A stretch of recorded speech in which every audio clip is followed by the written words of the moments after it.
할렐루야. 정말 이 시간 주의 이름으로 거룩한 성전에 나와서 예배드리는 사랑하는 우리 성도 여러분에게 하나님 아버지와 그리스도 예수 우리 주님께서 은혜와 긍휼과 평강이 충만하게 임하시기를 주님의 이름으로 축원합니다. 흔히들 그렇게 이야기하죠. 우리들 인생 가운데 세 가지의 중요한 만남이 있다고 합니다. 첫째는 부모님과의 만남이요, 두 번째는 배우자와의 만남이요, 세 번째는 스승과의 만남입니다. 그런데 지금 우리가 살고 있는 이 세대는 이 세 가지가 다 허물어져 가고 있습니다. 친부모가 자식을 학대하고 버립니다. 이게 심심찮게 들려오는 뉴스죠. 어제도 뉴스에 보니까 아들이 노모를 길거리에서 폭행을 해서 경찰이 잡아갔습니다. 아름다운 여러분, 배우자의 만남, 정말 여러분 불행하게도 OECD 국가에서 이혼율이 최고의 1위가 우리나라입니다. 스승과의 만남, 룰이 무너졌습니다. 초등학교 학생이 말없이 집에 가려고 한다고 말리는 교감에게 얼굴에 침을 뱉고 폭행을 합니다. 아래 뉴스에는 들으니까 여러분, 중학생이 자기 담임 교사가 자기를 야단친다고 흉기를 가지고 교무실로 찾아갔습니다. 이게 오늘의 현실입니다. 여러분, 훌륭한 스승이 얼마나 중요한가를 보여주는 좋은 예가 있습니다. 이 여인의 인생 전반전은 너무너무 어둡고 힘들고 불행했습니다. 너무나 가난한 집에서 태어났고 아기였을 때 그 어머니는 세상을 떠났습니다. 알코올 중독자인 아버지에게 버림을 받았습니다. 하나뿐인 동생도 병으로 죽었습니다. 그리고 여러분, 안질이 악화되어서 두 눈이 실명하고 말았습니다. 자신의 이러한 기관 운명을 저주하면서 두 번이나 자살을 시도했는데 실패했습니다. 그러나 여러분, 그녀의 인생에 반전의 놀라운 기적이 일어났습니다. 어떤 기적입니까? 자신을 저주하며 절망 가운데 있는 그녀는 비아바라라는 신부님을 만나게 됩니다. 이 비아바라 신부는 그녀에게 주님의 십자가의 사랑을 정말 심도 있게 가르칩니다.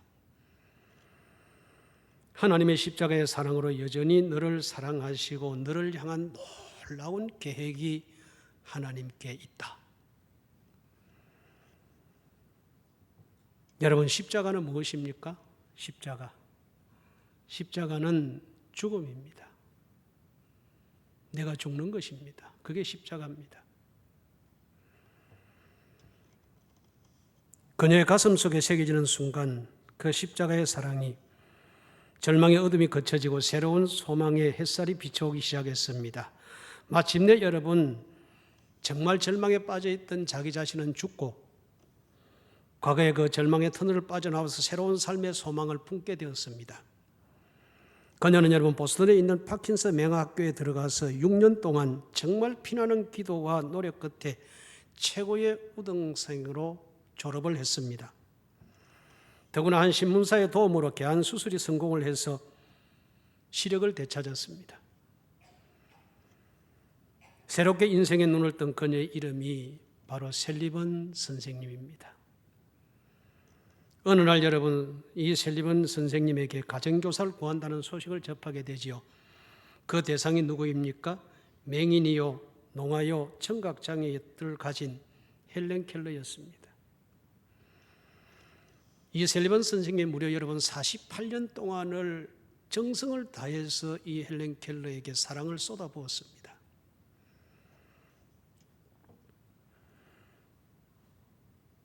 미국에서 여러분 명문으로 5손가락에 드는 템플 대학교에서 헬렌 켈러에게 박사학위를 수여합니다. 그때 여러분, 그녀를 양육한 위대한 이 셀리번 선생님에게도 명예 박사학위가 주어졌습니다. 여러분 잘 아시죠? 박사 학위는 지식으로 땁니다. 근데 명예박사 학위는 여러분 삶으로 따는 것입니다. 그래서 미국에서는 여러분 명예박사 학위를 최고로 쳐줍니다. 만약에 여러분 설리번 위대한 스승이었던 비아바라의 신부를 만나지 못했다면 그녀의 인생이 어떻겠을까? 만약에 헬렌 켈러가 위대한 스승인 설리번의 그 양육을 받지 못했다면 어떻게 됐을까요? 정말 여러분, 우리는 여기서 한 위대한 스승의 헌신과 사랑이 한 인간의 운명을 바꿀 수 있다는 것도 체험을 하게 되고, 아니 인류 전체에게 소망을 주는 위대한 역사를 이룰 수 있다는 것을 우리는 깨닫게 됩니다. 오늘 여러분, 우리는 하나님이 찾으시는 영적 스승의 모습에 대해서 나누고자 합니다. 여기서 여러분, 스승은 지식을 가르치는 학교의 선생님을 말할 수 있습니다. 교회에서는 여러분 생명의 말씀을 선포하는 목회자입니다. 성도들의 존경과 신임으로 임직을 한 중직자입니다. 교회 학교에서 어린아이들과 학생들을 가르치는 교사입니다. 구역을 이끌어가는 구역장이지요. 1:1 양육하는 양육자입니다. 가정에서는 여러분 자녀를 양육하는 부모입니다. 그렇다면 여러분 이 자리에 계신 여러분 모두는 영적인 스승이요 삶의 스승입니다. 그래서 우리는 원하든 원하지 않든 가르치는 스승의 입장에서 가져야 할 아주 중요한 태도가 무엇인가 이 시간에 함께 살펴보려고 합니다. 첫째는 여러분 아버지의 마음으로 사랑을 가르쳐야 합니다. 오늘 본문 18절에 보면은 이렇게 시작이 되죠. 아들 디모데야, 아들 디모데야. 말씀의 시작입니다. 사도 바울은 디모데를 여러분 아들이라고 말합니다. 이거는 여러분 공식적인 편지입니다. 그럼에도 불구하고 여러분 사도 바울은 사랑하는 자녀를 대하듯이 아들 디모데야 내가 네게 이 교훈으로 명하노니 그랬습니다. 디모데전서 1장 2절에도 보면은 그러죠. 믿음 안에서 참 아들 된 디모데에게. 이처럼 여러분 사도 바울은 디모데를 형식적인 관계가 아닌 부모와 자녀의 관계로 보고 있다는 것 우리는 눈여겨보아야 합니다. 우리들이 여러분 영적인 스승으로 가져야 할 중요한 태도는 바로 아버지의 마음입니다. 여러분 KBS에서 하는 추적 60분에 보니까 오늘날 여러분 세상을 덩지고 은둔형으로 살아가는 우리 청소년들이 여러분 70만이라고 합니다. 70만. 방 밖으로 나오기를 싫어한대요. 이 시대의 가장 큰 문제는 돈이나 명예나 건강이 아니고 사랑의 목마름입니다. 사랑에 줄인 자들의 쓰라린 가슴을 부둥켜 안고 사랑을 갈망하고 있다는 것 잊지 말아야 하고 학교 교육이든 가정 교육이든 신앙 교육이든 가장 중요한 본질은 사랑입니다. 아무리 좋은 여러분 지식을 전하고 좋은 환경을 제공해도 사랑이 없는 교육은 헛수고입니다. 오늘날 여러분 많은 부모가 있고 스승이 있고 영적 지도자들이 있지만은 현실은 참 어둡습니다. 그래서 여러분 하나님은 고린전서 4장 15절에서 사도 바울을 통해서 이렇게 말씀을 하지요. 그리스도 안에서 1만 스승이 있으되 아버지는 많지 아니하니 그리스도 예수 안에서 내가 복음으로써 너희를 낳았음이라. 그랬습니다. 사도 바울은 여러분 해산의 수고를 통하여서 자녀를 낳는 심정으로 제자들을 양육을 했습니다. 교육의 위기는 바로 여러분 사랑의 부재지요. 오늘 우리에게 진정한 필요한 것은 단순한 성경 지식의 전달이 아닌 삶으로서의 가르치는 사랑의 교육입니다. 아버지의 심정으로 우리가 가르치는 아이들에게 아름다운 사랑과 추억을 남겨주어야 합니다. 여러분 행복한 동화 2권에 보면은 물 한 컵의 용기라는 이야기가 기록되어 있습니다. 배고픈 어린 학창 시절에 개구쟁이 몇 명이 의기투합을 했습니다. 그리고는 건빵과 우유가루를 보관하는 학교 급식 창고에 몰래 들어갔습니다. 저희도 국민학교 다닐 때에 여러분 우유가루를 간식으로 받았습니다. 건빵을 양쪽 주머니에 가득하게 채우고 우유가루를 통에다가 머리를 박고는 열심히 먹었습니다. 그런데 여러분 우유가루가 넘어가면서 그만 기침이 나기 시작하지요. 마침 그 옆으로 지나가던 선생님이 이 기침 소리를 듣고는 창고 문을 열었습니다. 개구쟁이들은 천근만근 무거운 가슴을 안고 선생님 뒤를 따라서 교무실로 잡혀갑니다. 그러면서 그들이 생각하지요. 이제 우리는 죽었다. 운동장을 건빵을 물고 뺑뺑이를 돌겠구나. 그렇게 여러분 벌벌 떨고 있는 개구쟁이들에게 선생님이 이렇게 야단을 칩니다. 죄송합니다. 야 이놈들아, 마른 가루 먹다가 숨 막히면 어쩌려고 그러노? 그러면서 여러분 물준자를 들고 와서 한 사람 한 사람 컵에다가 물을 따라서 줍니다. 그 물을 마시면서 개구쟁이들의 가슴이 뭉클해졌습니다. 그리고는 결심을 하죠. 그래, 나도 커서 저 선생님처럼 용서해 주시는 사랑의 선생님이 되어야지. 성도 여러분, 이것이 바로 아버지의 마음으로 사랑을 가르치는 교사의 모습이 아니겠습니까? 오늘날 여러분, 우리들이 이 자리에 오기까지 알게 모르게 아버지의 마음으로 가르쳐 주신 스승이 있지 않겠습니까? 그렇다면 여러분, 우리도 그 사랑의 빚진 자로서 아버지의 마음으로 가르쳐야 하지 않겠습니까? 아이들을 지도하다 보면은 지독하게 말을 듣지 않는 학생들이 있습니다. 때로는 여러분 열매를 거두지 못할 때도 있습니다. 이러한 환경 속에서 내 경험, 내 지식, 내 노력으로 하다 보면은 여러분 지치기가 일쑤지요. 그러나 주님의 사랑으로, 십자가의 사랑으로, 아버지의 마음으로 하면은 또다시 일어설 수 있습니다.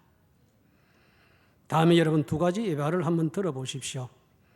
여러분이 아마 어른들은 다 아실 겁니다. 1990년대에 세상을 깜짝 놀라게 했던 지존파라는 범죄 집단이 있었습니다. 6명의 주인공들이 18살에서부터 23살까지였습니다. 그 집단에 여러분 우두머리였던 김기환이라는 청년이 있습니다. 그는 어려서부터 몹시 집안이 가난했고 얼마나 가난했느냐, 미술 시간에 여러분 크레파스 하나도 가지고 갈 수 없을 정도로 힘들었습니다. 그러니까 미술 시간마다 크레파스를 준비하지를 못하죠. 담임 선생님이 그렇게 야단을 칩니다. 야, 도대체 이번이 몇 번째냐? 이번이 몇 번째냐? 그리고는 고함을 칩니다. 집안의 형편을 말할 수도 없어서 아무 말도 못하는 그에게 선생님이 다시 꿀밤을 세게 치면서 하는 말이, 다음부터는 훔쳐서라도 준비물 가져와. 알았어? 친구들 앞에서 창피함을 당한 그는 이때부터 무엇이든지 필요할 때마다 도둑질을 합니다. 이게 나중에 강도짓을 합니다. 그로부터 여러분 17년 후에 그는 흉악한 살인 강도가 되어서 세상을 떠들썩하게 했습니다. 1994년 11월 2일 날 사형이 집행되기 직전에 최후 진술에서 그는 그렇게 이야기를 합니다. 국민학교 때 선생님의 말 한마디가 제 인생을 바꿔놓고 말았습니다. 그 한마디 하고는 여러분 25살의 젊은 나이로 형장의 이슬로 사라졌습니다. 이번에는 반대 이야기입니다. 스코틀랜드의 한 교회에서 말썽꾸러기 소년이 있었습니다. 그는 고아로 성격이 난폭하기 짝이었고 어느 날 교회 학교 선생님이 그를 불쌍히 여겨서 옷을 한 벌 선물을 했습니다. 며칠 후에 이 소년이 그 옷을 갈기갈기 찢어서 교회 쓰레기통에다 버려버렸습니다. 그 후에도 여러분 두 차례나 선생님이 다시 옷을 사주었더니 그 옷도 역시 갈기갈기 찢어서 쓰레기통에다가 넣습니다. 주변의 사람들이 선생님에게 그럽니다. 저 아이는 구제불능이니까 더 이상 사랑을 쏟을 필요가 없다. 그러나 교회학교 선생님이 그 소년에게 그럽니다. 네가 옷을 버리는 것은 내가 용서하마. 그러나 교회 출석은 계속해서 한다고 내하고 약속을 해라.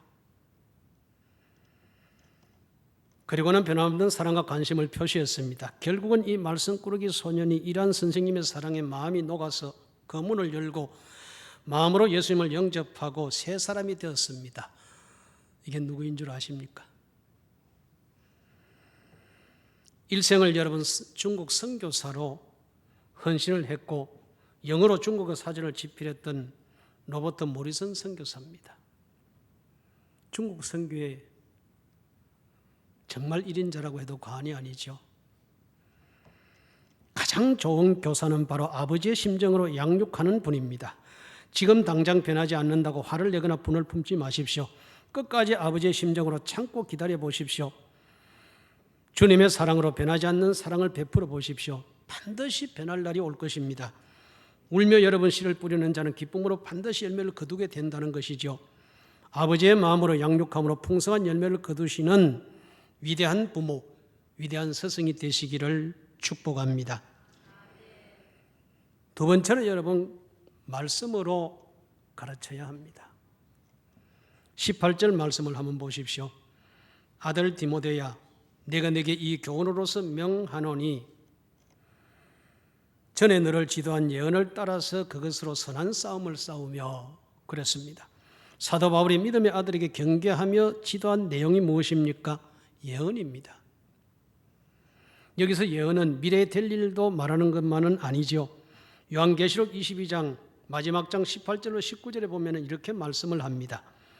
내가 이 두루마리의 예언의 말씀을 듣는 모든 사람에게 증언하노니 만일 누구든지 이것들 외에 더하면 하나님이 이 두루마리에 기록된 재앙들을 그에게 더하실 것이요 만일 누구든지 이 두루마리의 예언의 말씀에서 제하여 버리면 하나님이 이 두루마리에 기록된 생명나무와 및 거룩한 성의 참여함을 제하여 버리시리라.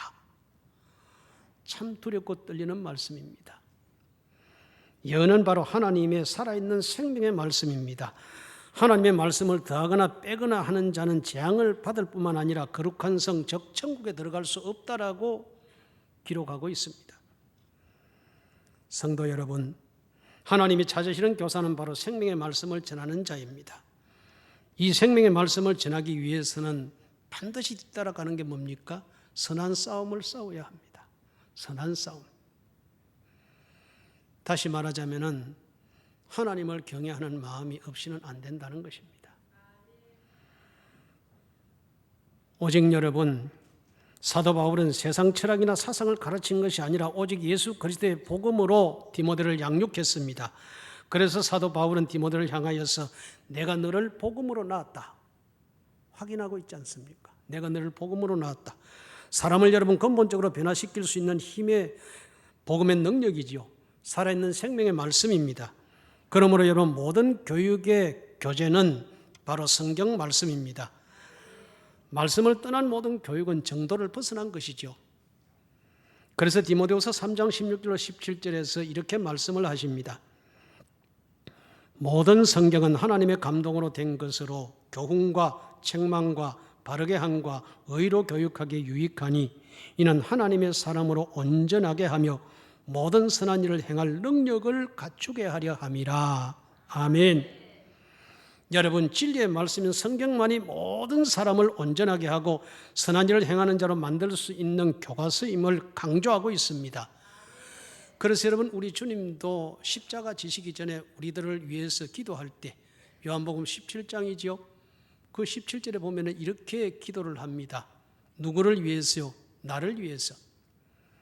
그를 진리로 거룩하게 하옵소서. 아버지의 말씀은 진리니이다. 그렇다면 여러분, 오늘 우리는 우리 자신들에게 물어봐야 합니다.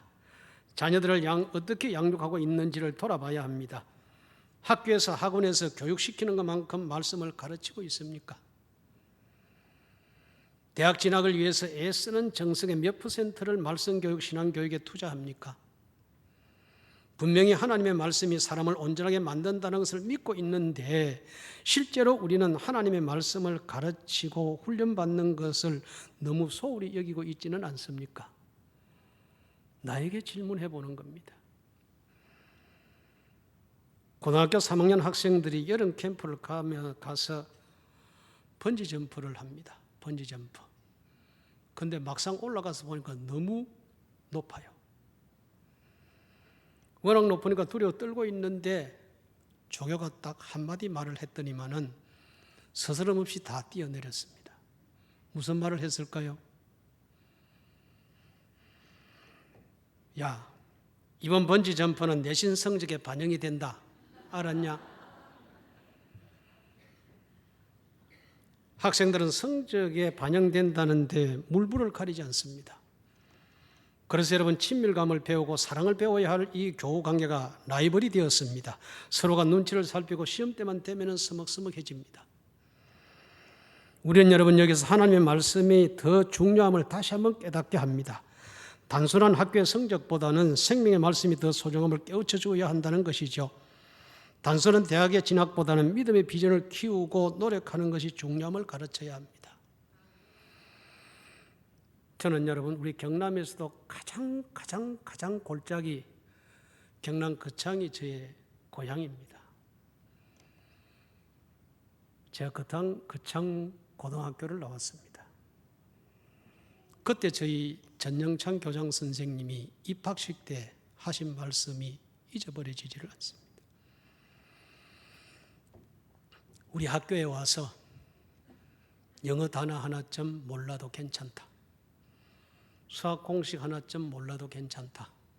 그러나 하나님이, 예수님이 누구인가는 똑바로 배우고 가도록 해라. 그게 그분의 교육 방침입니다. 평생을 그렇게 사셨고 지금도 거창고등학교 뒤에 농장 옆에 잠들어 계십니다. 여러분 아시죠? 부전자전입니다. 그 아들 되시는 전성은 교장 선생님도 정확하게 들은 소식입니다. 노무현 대통령이 되었을 때 초대 교육부 장관으로 부름을 받았는데 정중히 거절했습니다. 거절한 이유가 무엇입니까? 아이들 교육을 못 시킨다는 겁니다. 그분은 지금도 여러분 거창고등학교 교장을 샛별초등학교 교장 선생님에게 물려주고 본인이 여러분 샛별초등학교 교장이 되어서 전국으로 강연을 다닙니다. 하버드대 영문학과를 나와서 여러분 거창고등학교 교사로 왔어요.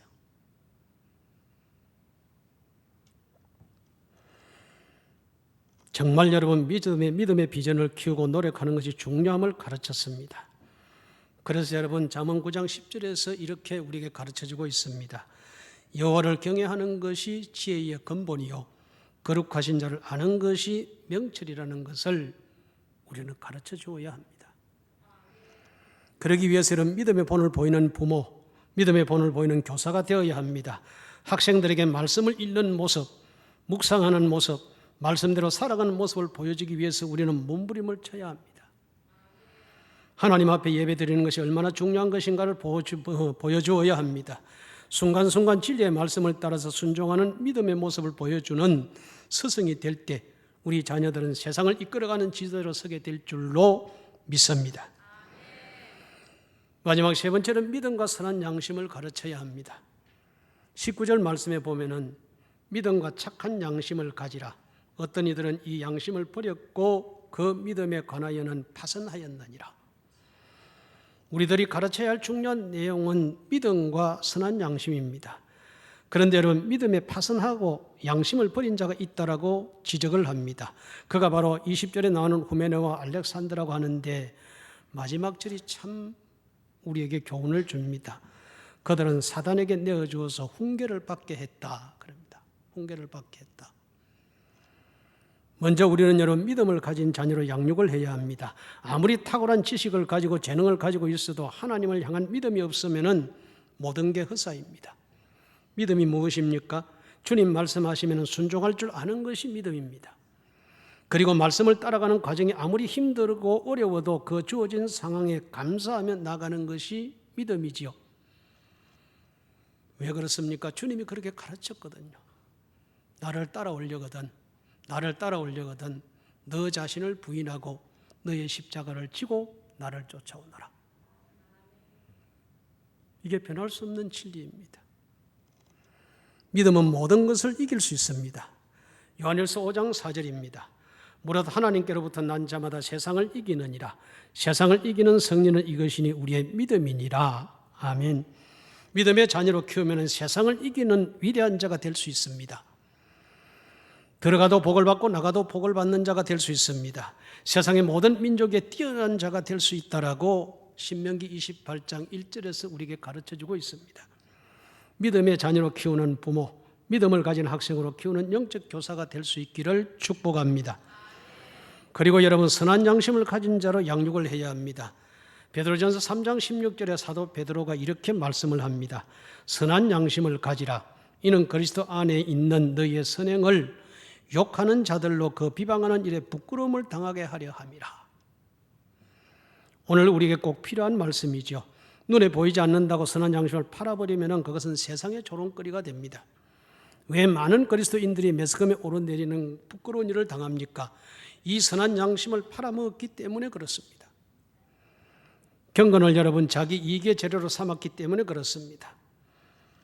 하늘을 우러러 한 점 부끄러움이 없기를 나는 잎새 있는 바람에도 괴로워했다라고 하는 이 윤동주 시인의 말처럼 여러분, 선한 양심을 가진 교사, 선한 양심을 가진 자녀로 양육하는 것이 필요하지요.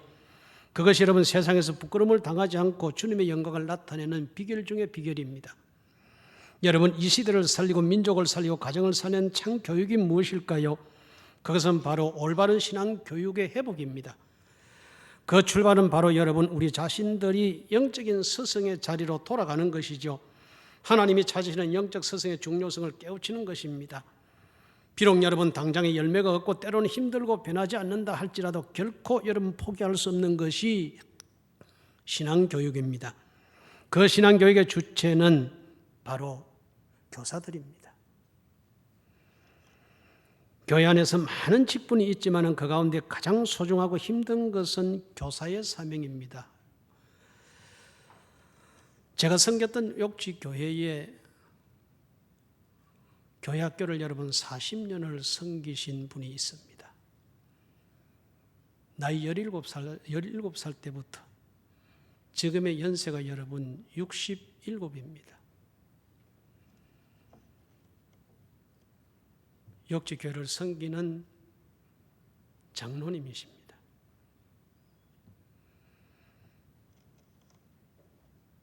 제가 여러분 욕지교회 가서 섬기는 동안에 교회 학교에 딱 1년에 한 번 설교하러 갑니다. 언제요? 졸업 예배 때.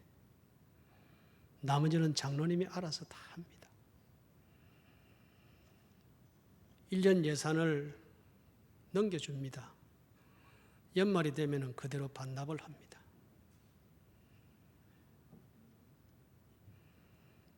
그래서 지금까지 장로님보다는 교회학교 선생님, 교회학교 부장님 소리를 더 기뻐합니다. 제가 우리 총회 교육부에다가 신청을 하려고 했더니만은 절대로 안 된다고 그래서 못했습니다. 그래서 제가 작년 스승의 날 때 장로님에게 감사패를 하나 교회 이름으로 드렸습니다. 그만큼 여러분 신앙교육의 주체는 교사들이죠. 그 아름다운 직분 가운데 가장 아름다운 직분은 교사의 직분입니다. 교사는 여러분 한 개인과 교회의 미래와 이 나라의 운명을 좌지우지할 수 있기 때문에 그렇습니다. 자녀를 두신 학부형들은 교회학교 교사를 귀하게 여기시기를 축복합니다. 저는 여러분 이런 엉뚱한 소망을 한번 품어봅니다. 하나님, 우리 사천의 교회 학부형들이 스승의 날이 되면은 교회학교 선생님들에게 촌지를 들고 와서 다른 아이들보다 내 아이에게 성경 말씀 좀 더 잘 가르쳐 주세요라고 부탁하는 그런 날이 왔으면은 그게 솔직한 소망입니다. 사랑하는 교회학교 교사 여러분, 그리고 성도 여러분, 한 사람의 헌신된 교사가 한 개인의 운명을 바꿀 수 있습니다. 나라를 이끌어가는 위대한 지도자를 키울 수도 있습니다. 하나님은 오늘도 아버지의 마음으로 가르치는 스승, 살아있는 생명의 말씀을 전하는 스승, 믿음과 선한 양심으로 살아가는 참된 스승을 오늘도 찾고 있습니다. 이 자리에 앉아 계신 여러분이 바로 하나님을 찾는 영적 스승이 되셔서 여러분이 맡고 있는 학생들 가운데, 자녀들 가운데 이 시대를 변화시키는 영향력 있는 하나님의 일꾼들이 나올 수 있기를 주님의 이름으로 축원합니다. 기도하겠습니다. 거룩하신 하나님, 우리의 영원한 스승이 되시는 주님, 하나님이 세우신 귀한 우리 사천억 교회 학교를 하나님이 축복하여 주시고 세우신 우리 교사님들 한 분 한 분을 하나님의 능력의 오른손으로 꼭 붙들어 주셔서 하나님이 원하시는 대로 아버지의 마음으로 말씀을 사랑하는 스승으로 정말 아버지 하나님이 잘 양육할 수 있는 그런 참된 스승이 되어져서 우리 아버지 하나님 사천억 교회의 미래가 밝아지게 하시고 성장하는 데 밑바탕이 되게 하시고 한국 교회의 밑거름이 될 수 있도록 하나님 복의 복을 더하여 주시옵소서. 거룩하신 예수님의 이름으로 기도드리옵나이다. 아멘.